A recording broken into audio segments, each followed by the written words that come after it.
तो प्यारे बच्चों, इस वीडियो में डिस्कस करेंगे क्लास 9th का लास्ट सेशन का जो मैथ का मिड टर्म पेपर हुआ था उसके सॉल्यूशन को मॉर्निंग शिफ्ट का है। ठीक है, सेम पैटर्न में आपका पेपर आएगा।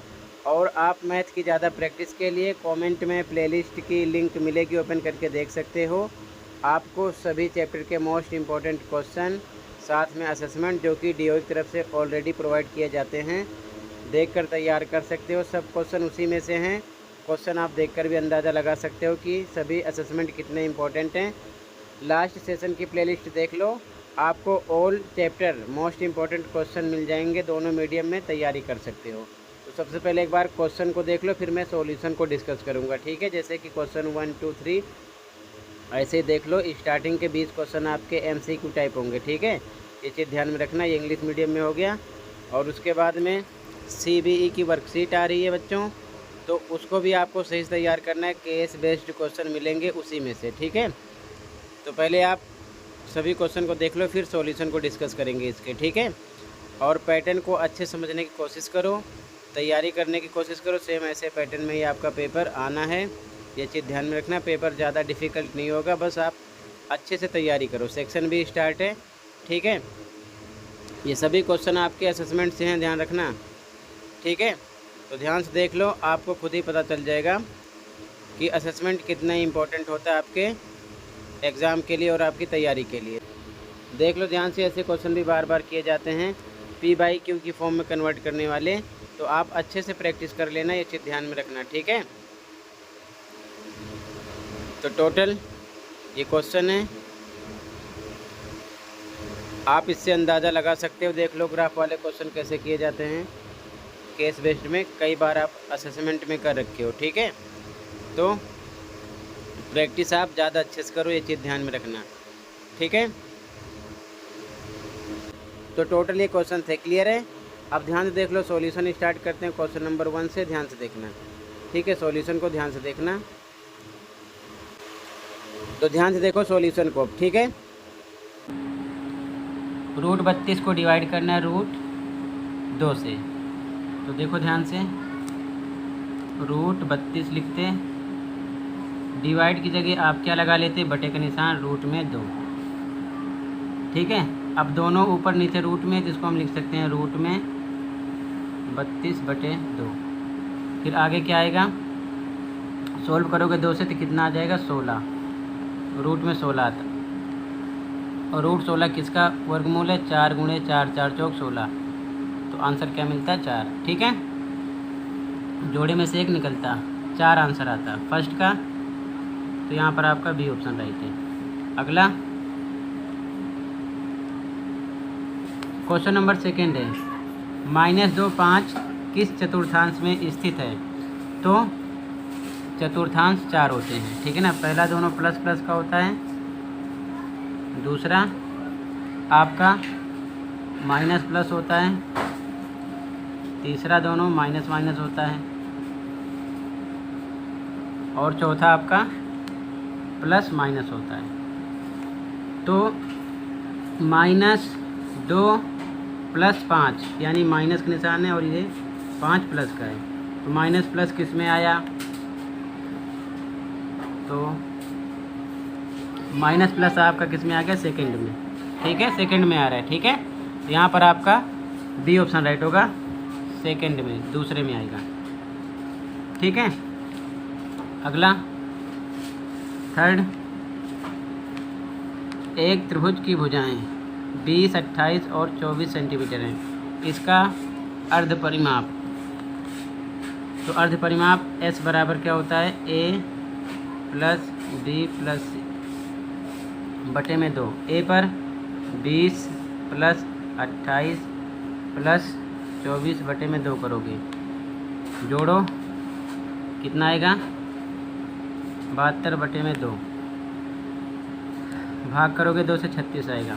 ठीक है, आपका आंसर, तो सी ऑप्शन राइट है। अगला,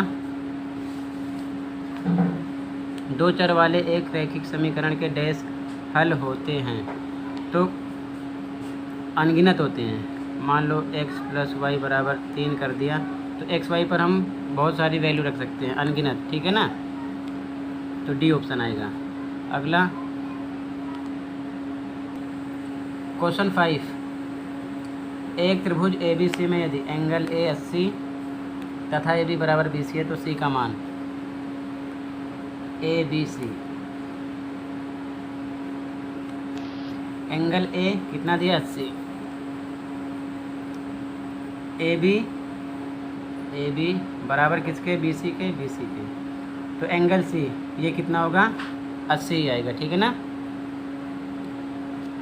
तो B आ जाएगा 80, ठीक है, बराबर भुजाओं के समकोण। आगे एक ठोस डैश में बीमा या बीमाएँ होती हैं तो कितनी होती हैं 3, C ऑप्शन आएगा, ठीक है। अगला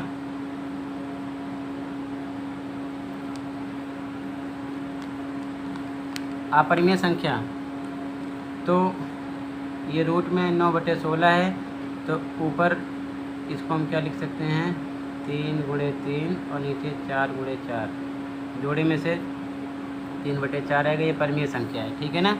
तो ये नहीं है। 25 को लिख सकते हो 5 × 5, जोड़े में से 5 निकलेगा, ये भी परिमेय हो गई, ये भी नहीं है। 49 जो है इसको लिख सकते हैं 7 × 7, जोड़े में से 7 निकलेगा, ये भी नहीं है। इसमें भी ऑप्शन है, ठीक है 15, क्योंकि ये इतना ही रहेगा, ठीक है। बी ऑप्शन है 7वें में। अगला, यदि एक कोण अपने पूरक के बराबर है तो इसका मान है यानी माप है, तो पूरक कोण 90 का होता है। कितने का होता है 90 का, ठीक है ना। तो 45 होगा, 45 + 45 2 मिलते हैं, बराबर कितना होता है 90 के, ठीक है ना। तो 45 आएगा, ए ऑप्शन, ठीक है। अगला, पूजा ने बिंदु A, B और C से गुजरने वाली रेखा खींची। मान लो ये है A, ये B है बिंदु, ध्यान से देखो, ये A बिंदु, ये B बिंदु, ये C बिंदु है, ठीक है, A B C। फिर कह रहा है कि मोनिका ने B और C से गुजरने वाली रेखा खींची। मोनिका जो है B और C से गुजरने वाली रेखा खींची, इस बिंदु से B और C से। तो कैसी रेखाएं हो रही हैं, ये हैं संपाती, क्योंकि एक दूसरे के ऊपर ही हो रही हैं, ठीक है ना। तो डी ऑप्शन।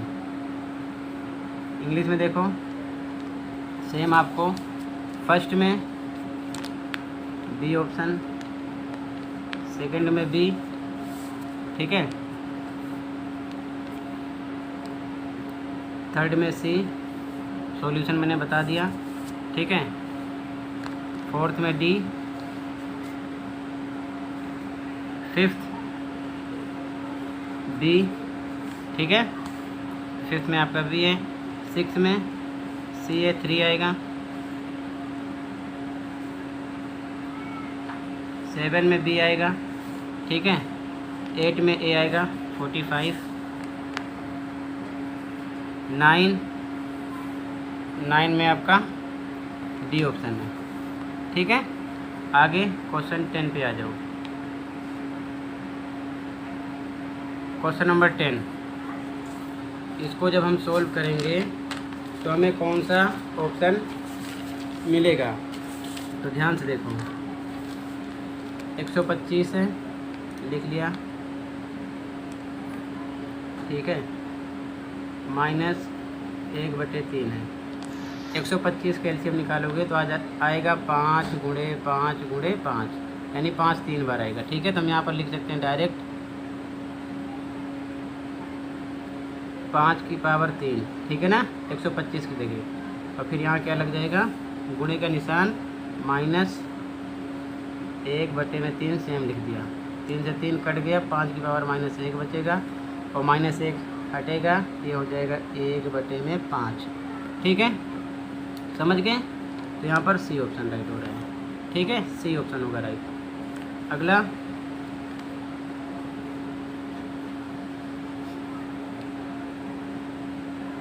क्वेश्चन 11, दो संख्याएं ए बी और सी डी ओ पर प्रतिच्छेद करती हैं। ध्यान से देखो, ये ए बी है, ठीक है, ये सी डी है, एक दूसरे को ओ पर, ये जहाँ कट कर देंगे ओ बिंदु है, ठीक है ना, प्रतिच्छेद करती हैं। एंगल बी ओ सी 53 है। देखो बी ओ सी, ध्यान से देखो, कलर चेंज कर रहा हूँ, बी ओ सी ये वाला कितना है, 53 है। ठीक है, तो कह रहा है एंगल बी ओ डी निकालना है, बी ओ डी ये हमको निकालना है। ठीक है, तो इस रेखा पर देखो ये क्या लीनियर पेयर है, टोटल ये लीनियर पेयर है। तो क्या लिख सकते हैं हम यहाँ पर, ध्यान से देखो, 53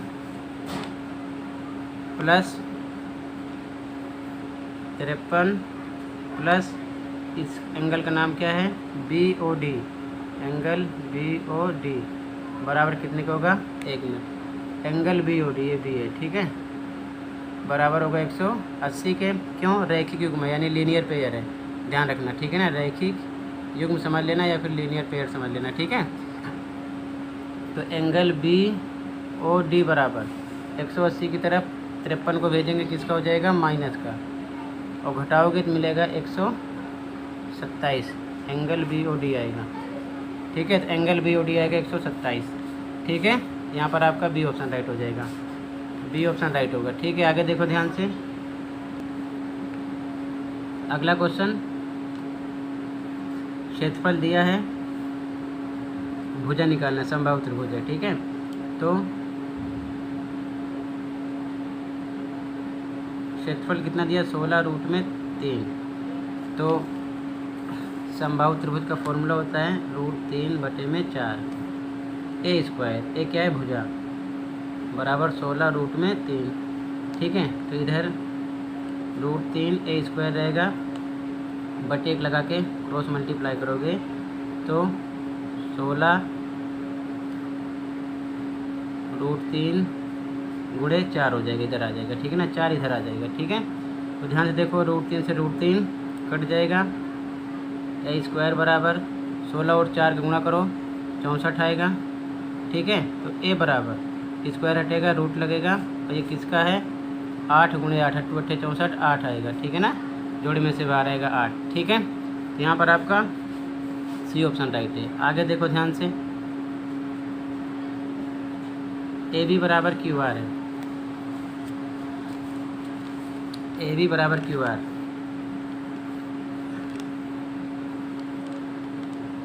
ए बी देखो, इसमें ए बी, पीछे से ए बी, फिर क्यू आर क्यू होना चाहिए, यहाँ पर देखो क्यू आर। ठीक है, ध्यान से देखो यहाँ पर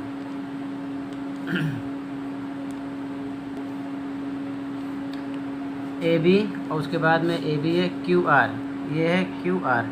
ठीक है, या फिर आर क्यू एक ही बात है। ठीक है ना, उसके बाद में बी सी, स्टार्टिंग से देखो बी सी, बी और सी, बीच में से बी, और उसके बाद सी है, तो इधर क्या है, आर पी या पी आर एक ही बात है। ठीक है ना, सेम चल रहा है। एंगल बी बराबर एंगल आर के, एंगल बी बीच में है, एंगल आर भी बीच में है। ठीक है ना, तो ये क्या हो जाएगा, सर्वांग सम। ठीक है, बी ऑप्शन राइट है। आगे के का मान, तो यहाँ पर 2x + 3y बराबर के, ये x है, x पर 2 रखना है, y पर क्या रखना है आपको, 0 क्वेश्चन में दिया है, 2 रखा, x पर गुणे 2 + 3 पे 3, y पर 0 रखना है, बराबर के। ठीक है, तो 2 दूना 4, 3 को 0 से करोगे 0 आएगा, बराबर कितना आ जाएगा, के का मान कितना आ जाएगा, 4। ठीक है, यहाँ पर आपका डी ऑप्शन आएगा। ठीक है, आगे क्वेश्चन नंबर 15, x किसके बराबर है, सी ऑप्शन पे है। देखो कैसे है, पहले हमने यहाँ पर लिखा √x, रूट में x³ है ना। ठीक है, तो यहाँ पर हमने लिख दिया x³। अब ध्यान से देखो, ये रूट हटाएंगे तो गुणे 1/2 लग जाएगा। फिर से ध्यान से देखो, आगे गुणे 4/3 है, तो 4/3 लिखा। फिर से ये वाला रूट हटाएंगे, फिर से 1/2 लग जाएगा। सोल्व करो, 3 से 3 कट गया, 2 एकम 2, 2 दूना 4, 2 से 2 कट गया, मतलब x की पावर 1 बराबर 1, यानी x बराबर किसके आ रहा है, 1 के। तो x बराबर 1 का मतलब यहाँ पर यही x के इक्वल निकलेगा। ठीक है ना, सी ऑप्शन राइट होगा। आगे, वह बिंदु किस चतुर्थांश में होगा जिसका भुज 2 और कोटि -3 है। भुज का मतलब x, कोटि का मतलब y, ये प्लस का है और ये माइनस का है। ठीक है, तो 2 प्लस का है और 3 माइनस का है। प्लस माइनस किस में आता है, तो प्लस माइनस आपका आता है। ध्यान से देखो, ये 4 होते हैं। पहला जो होता है इसमें दोनों क्या होते हैं, प्लस प्लस, ये इसमें दोनों प्लस प्लस होते हैं। दूसरे वाले में माइनस प्लस होता है, तीसरे वाले में माइनस माइनस, चौथे में प्लस माइनस। ठीक है, तो चौथे में आएगा प्लस माइनस, ध्यान रखना। ठीक है, यहाँ पर डी ऑप्शन आ जाएगा। ठीक है, आगे देखो ध्यान से। एक संख्या अपरिमेय होती है यदि उसका दशमलव निरूपण हो, तो क्या होगा, अशांत अनावर्ती, सी ऑप्शन आ जाएगा इसमें। ठीक है, इंग्लिश में देख लो, क्वेश्चन नंबर 10। क्वेश्चन नंबर 10 में सी ऑप्शन राइट है आपका। क्वेश्चन नंबर 11 में बी ऑप्शन राइट है।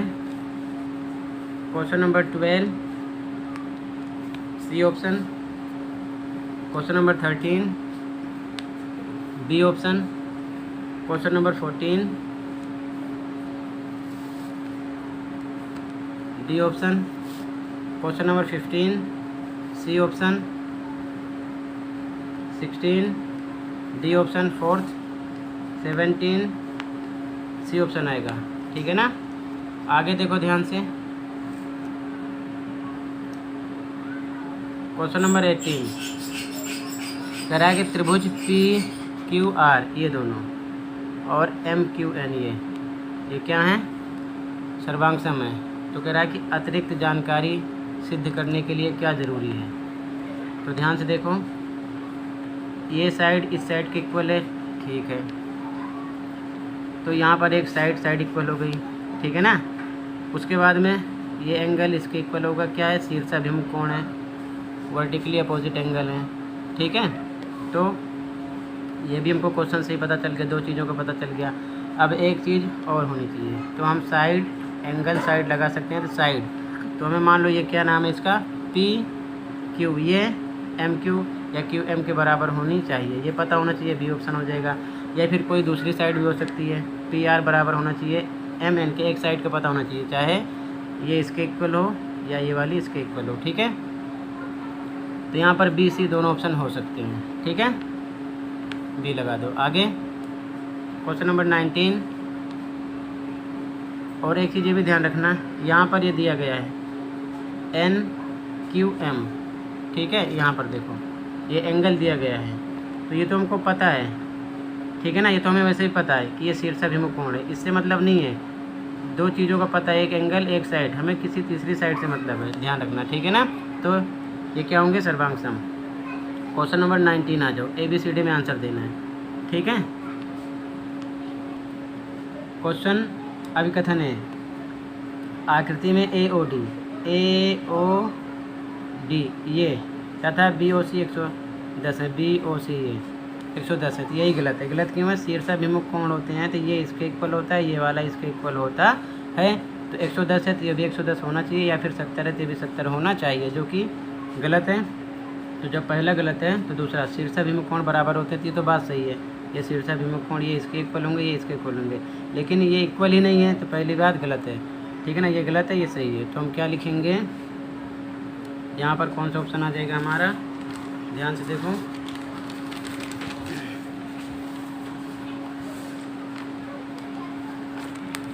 अभिकथन ए असत्य है, ये वाला असत्य है, कारण सत्य है, ये सत्य है, तो डी ऑप्शन आ जाएगा। ठीक है ना, इसमें डी ऑप्शन हो जाएगा। ठीक है, आगे 20 2,8 से होकर अनंत रेखाएं गुजरती हैं, बिल्कुल सही बात। ठीक है, अब इसके बाद में कह रहा है कि 2 चर वाले रैखिक समीकरण के अपरिमित रूप से अनेक हल होंगे, बिल्कुल सही बात, अनेक हल होंगे, दोनों बातें सही हैं। तो यहाँ पर बच्चों अभिकथन और कारण दोनों सही है, लेकिन कारण अभिकथन की सही व्याख्या नहीं है। तो जब ऐसी कंडीशन होती है बच्चों कि दोनों कथन सही हों लेकिन कारण अभिकथन की व्याख्या ना करें, तो हम बी ऑप्शन लगाते हैं। ठीक है, तो आपको क्वेश्चन नंबर 20 में बी ऑप्शन लगाना है, ये चीज़ ध्यान में रखना। क्लियर है? आगे यहाँ कह रहा है कि समीकरण 4x + 3y = 12 के कोई 2 हल ज्ञात कीजिए। तो यहाँ पर 4x + 3y = 12, तो पहले हल के लिए मान लो x = 0 रख दो, तो 4 गुणे x पे रखेंगे 0 प्लस 3y बराबर 12। ठीक है, तो 4 को 0 से करोगे 0 आ जाएगा, तो ये आ जाएगा 3y बराबर 12 बचेगा। तो y बराबर 12/3 बराबर 3 चौक 12, y का मान आ गया 4। ठीक है ना। फिर से इक्वेशन लिख लो, दूसरा हल निकाल लो। मान लो y बराबर 0 रख देंगे, तो फिर से लिखो इक्वेशन 4x प्लस 3y बराबर में 12। तो 4x पे 4x प्लस 3 पे 3y का मान रखोगे 0। ठीक है, क्या रखोगे 0 बराबर कितना आ जाएगा 12। तो 4x 3 को 0 से करोगे 0 आ जाएगा बराबर 12। तो x बराबर 12/4, 4 3 12, 3 आएगा। ठीक है, तो 2 हल निकालने हैं। आप चाहो तो कुछ भी निकाल सकते हो, 1 रख के, 2 रख के, 3 रख के, 4 रख के, अनगिनत, ध्यान रखना। ठीक है, और यहाँ पर समांतर रेखाओं की परिभाषित आकृति सहित उदाहरण दीजिए। ठीक है ना, समांतर रेखा की परिभाषा लिखनी थी, और ये समांतर रेखाएं ऐसे भी हो सकती हैं, ऐसे भी कैसे भी हो सकती है, बनाना था। ठीक है, आगे देखो ध्यान से, इंग्लिश मीडियम में भी देख लो। 18 में आपका बी भी हो सकता है, सी भी हो सकता है। ठीक है, 19 में आपका डी है, और 20 में आपका बी है। ठीक है, तो बच्चों इस वीडियो में इतना ही डिस्कस किया है। अगर आपको पूरे पेपर का सॉल्यूशन देखना है तो कमेंट में प्लेलिस्ट की लिंक मिलेगी, पूरे पेपर की आंसर की आप देख सकते हो, तो कमेंट को चेक कर लो। ऑल क्वेश्चन के सॉल्यूशन आपको मिल जाएंगे, वहाँ से देखकर तैयारी कर सकते हो, तो कमेंट को चेक कर लो। ठीक है, ऑल पेपर के सॉल्यूशन के लिए। क्लियर है।